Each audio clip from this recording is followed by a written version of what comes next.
Fala, meus camaradas. Professor Celso Lima aqui. Estamos dando início a mais uma aula de História e hoje vamos falar do processo de descolonização afroasiática e a questão da Palestina.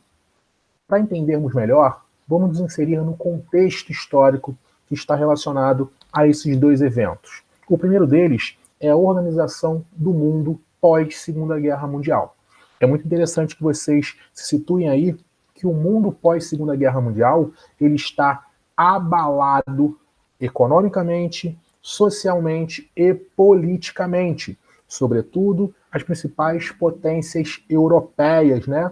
Aquelas potências tradicionais, Inglaterra, França, Alemanha e outras regiões periféricas na Europa, Portugal, Espanha, economicamente, socialmente e politicamente, eles estão muito fragilizados. E nós temos agora o contexto da Guerra Fria, a divisão do mundo em duas áreas de influência, lideradas lideradas por Estados Unidos e União Soviética, o mundo bipolar, a busca dessas duas potências por áreas de influência, o objetivo de uma potência sobrepor a outra. É nesse contexto que nós vamos ver o florescimento do processo de descolonização da África e da Ásia e também a questão árabe-israelense no Oriente Médio. Quais foram os fatores que contribuíram para o processo de descolonização da África e da Ásia? O primeiro é a crise das potências imperialistas. Essa crise ela ocorre pós-Segunda Guerra Mundial, mediante ao seu enfraquecimento político e militar após a batalha. Um outro fator importantíssimo é o sentimento nacionalista que começa a florescer tanto na África quanto na Ásia.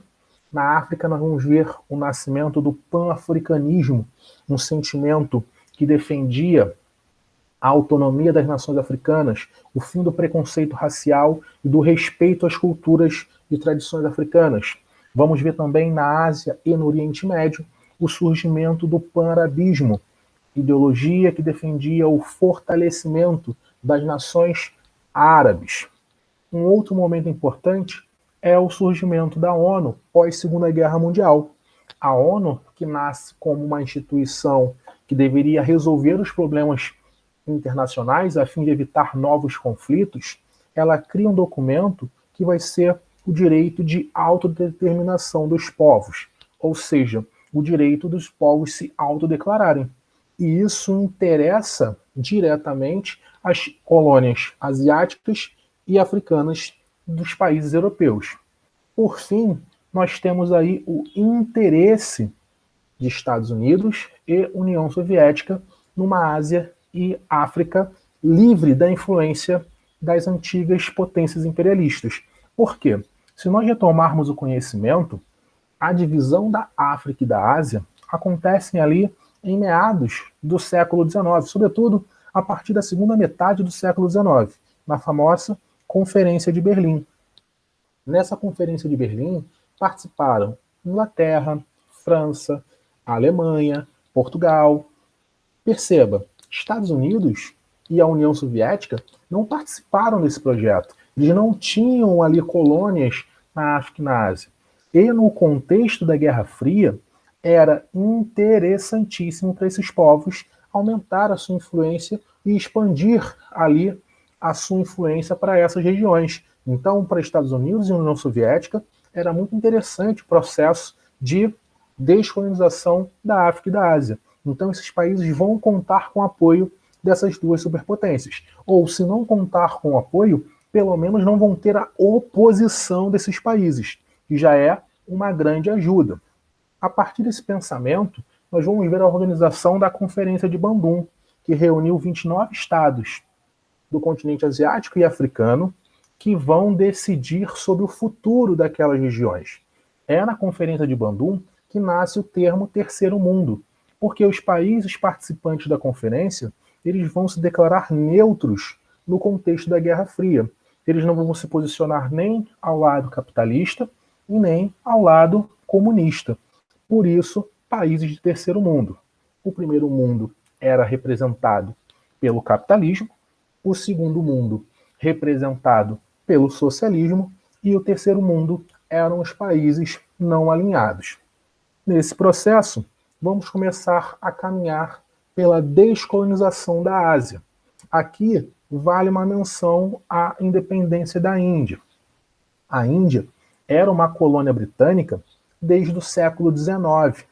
Os ingleses ocuparam a região da Índia e exploraram em larga escala o mercado consumidor indiano, sobretudo o mercado consumidor de tecidos. Isso vai ser muito ruim para a economia indiana.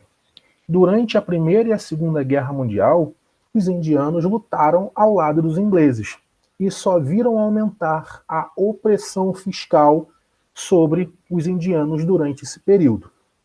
Mahatma Gandhi, um advogado indiano, ele vai ser o mais importante líder do processo de independência da Índia, pois ele vai utilizar uma estratégia muito ousada, que vai ser a resistência pacífica e a desobediência civil, aonde os indianos deixam de consumir produtos ingleses para afetar a economia da metrópole e passam a desobedecer às ordens ocidentais, causando ali um grande estranhamento entre os ingleses e a população indiana. O fim da Segunda Guerra Mundial vai ser determinante para que a Inglaterra reconhecesse a independência da Índia em 1947, uma vez que o país não tinha a mínima condição de manter o controle sobre a Índia, uma vez que estava muito mais preocupado com seus problemas domésticos, de como iria reestruturar a Inglaterra. É nesse contexto que nós vamos ver o nascimento da Índia independente em 1947. A Índia independente ainda teve que vencer outros problemas, com uma questão religiosa que vai levar ao rompimento de indianos hindus e indianos muçulmanos. Esses indianos muçulmanos vão conquistar a sua independência e vão formar o país, o Paquistão, que é uma nação muçulmana, enquanto a nação indiana tem, na sua maioria, população da religião hindu. O próprio líder da independência da Índia, Mahatma Gandhi, foi assassinado por um fanático religioso dentro dessa tensão entre hindu e muçulmanos na Índia pós-independência. Um outro país que nós temos que falar aqui vai ser o Vietnã. Mas o Vietnã ele está inserido num contexto ainda maior, que era a região da Indochina. A Indochina é uma região que fica entre a Índia e a China, ali no Sudeste Asiático, que era dominada pelos franceses até o século XIX. Durante o início da Segunda Guerra Mundial, a região foi ocupada pelos japoneses. E, com a derrota dos japoneses, nós vamos ver a saída dos japoneses da região da Indochina e os franceses vão reivindicar a posse ao território que pertencia a eles antes da guerra. Nesse momento, nós vamos ver surgir a figura do marxista nacionalista Ho Chi Minh, que era um vietnamita que vai iniciar o processo de disputa, de luta contra a ocupação francesa na região. É o que nós vamos conhecer como Guerra da Indochina. Essa guerra vai de 1946 a 1954, até que os franceses reconhecem a sua derrota e vão ver o surgimento de novos países na região, como Laos, Camboja e o Vietnã. O Vietnã vai contar aí com uma intervenção dos países da Guerra Fria. Por quê? O Vietnã ele vai ser dividido ao meio e o norte, que vai ter sob a liderança de Ho Chi Minh uma política próxima à ideologia socialista chinesa e soviética, e o sul vai ter a aproximação de franceses e estadunidenses que vão tentar impor uma economia capitalista. Vai ficar estabelecido que haveria um plebiscito em 1956 para decidir a reunificação da região do Vietnã. Porém,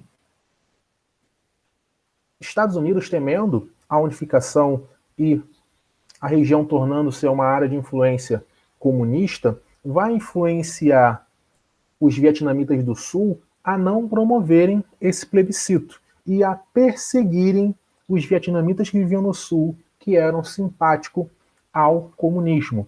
Isso inclui os famosos Vietcongs, né? Que eram grupos de comunistas que viviam na região Sul.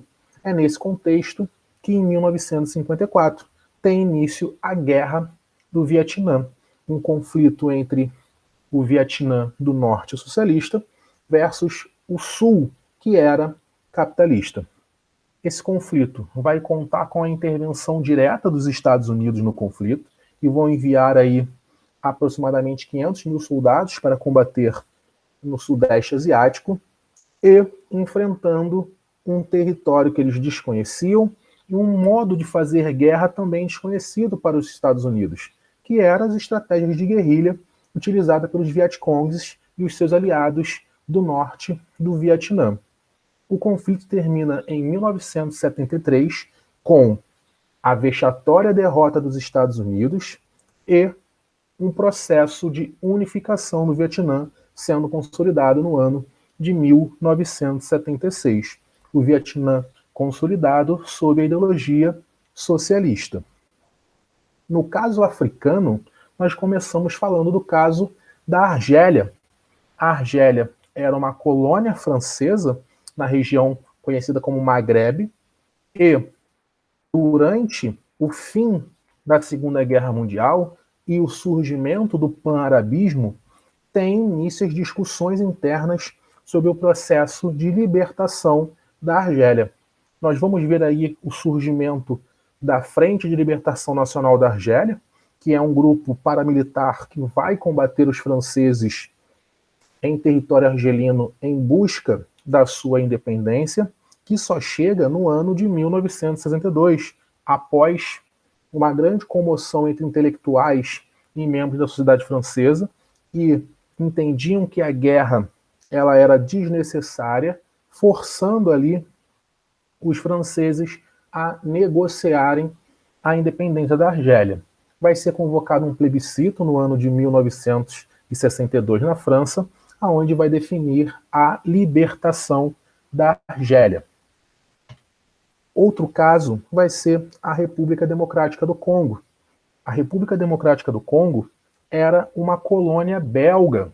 Então, era um território que pertencia ao rei Leopoldo II da Bélgica e vai ser colônia belga até o ano de 1960, quando movimentos nacionalistas no Congo decidem pela independência da região. Mas o caso belga vai contar com conflitos internos, né? O surgimento de uma guerra civil para a exploração dos recursos naturais da região, o que vai marcar ali uma sangrenta batalha entre rebeldes que discutiam o controle sobre uma rica região mineradora, onde os belgas vão influenciar esse conflito, que vai terminar no ano de 1965.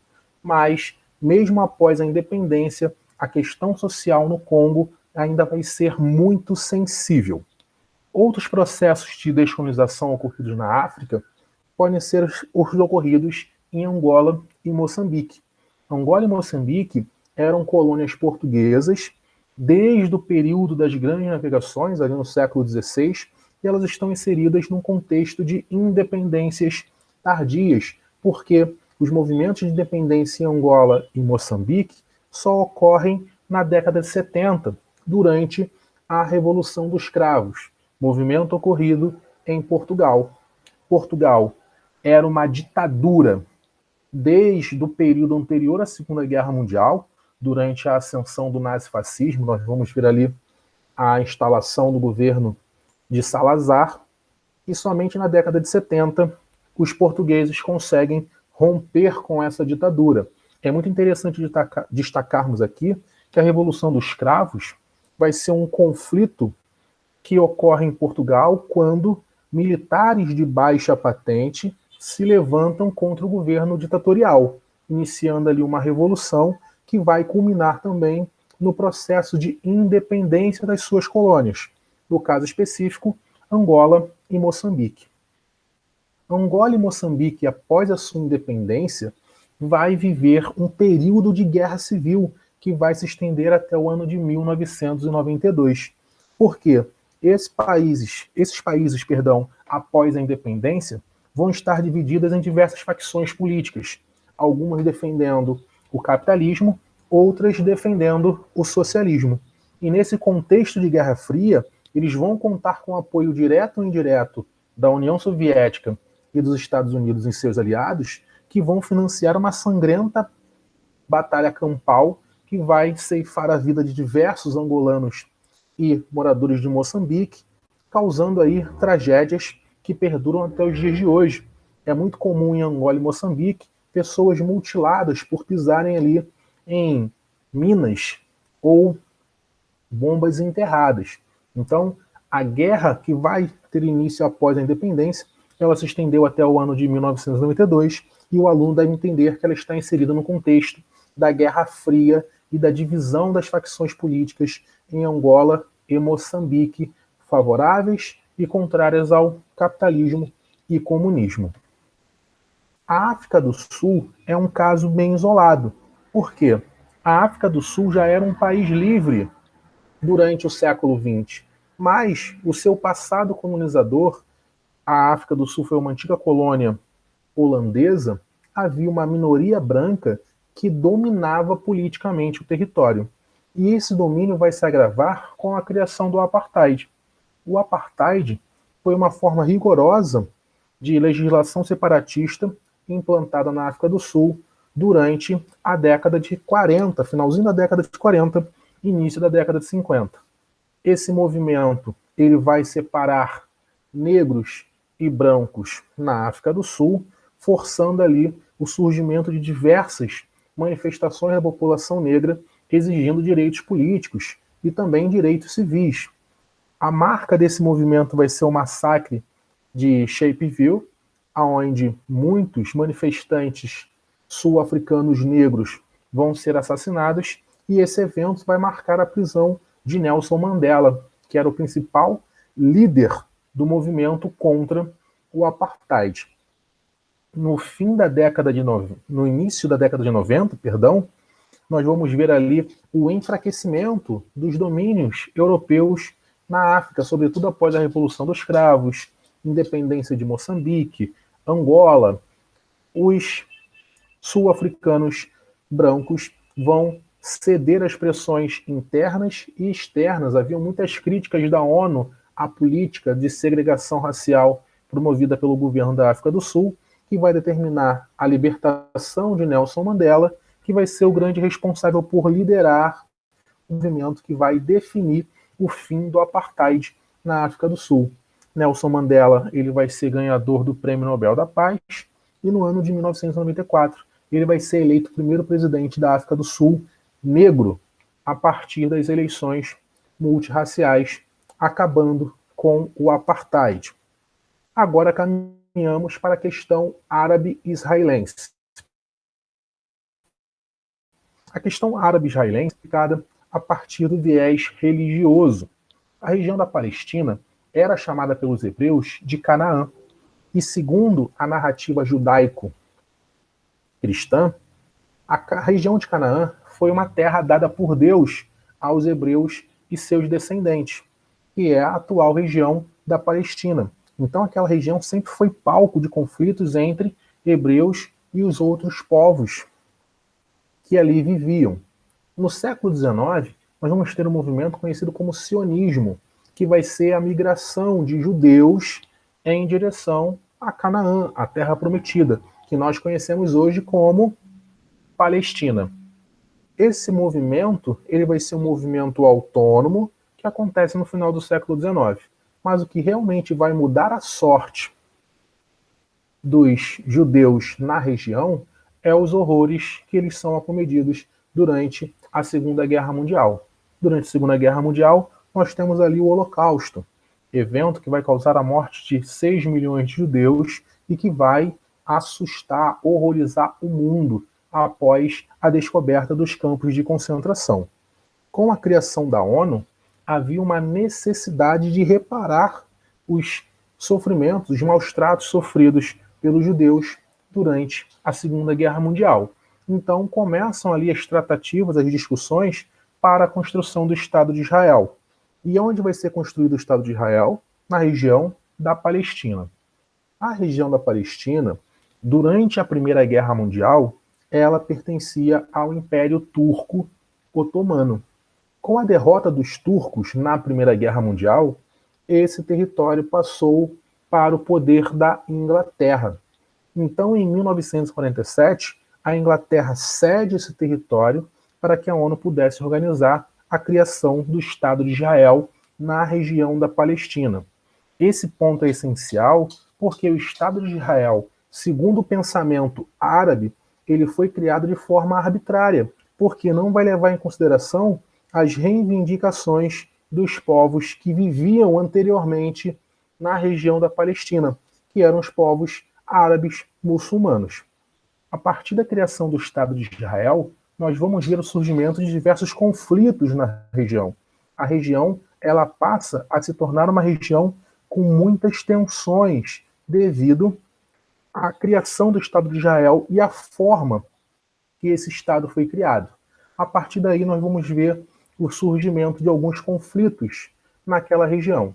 O primeiro deles é a famosa Primeira Guerra Árabe-Israelense, ou também chamada de Guerra de Independência pelos judeus. Foi um movimento no qual os judeus eles conseguem, o Estado de Israel, melhor dizendo, consegue derrotar uma liga de povos árabes, capitaneados por Egito, Iraque, Jordânia, Líbia e a Síria, que desejavam ali o controle sobre a região de Jerusalém. O Egito ele passou a controlar a faixa de Gaza e Israel ficou sob o controle da região da Palestina.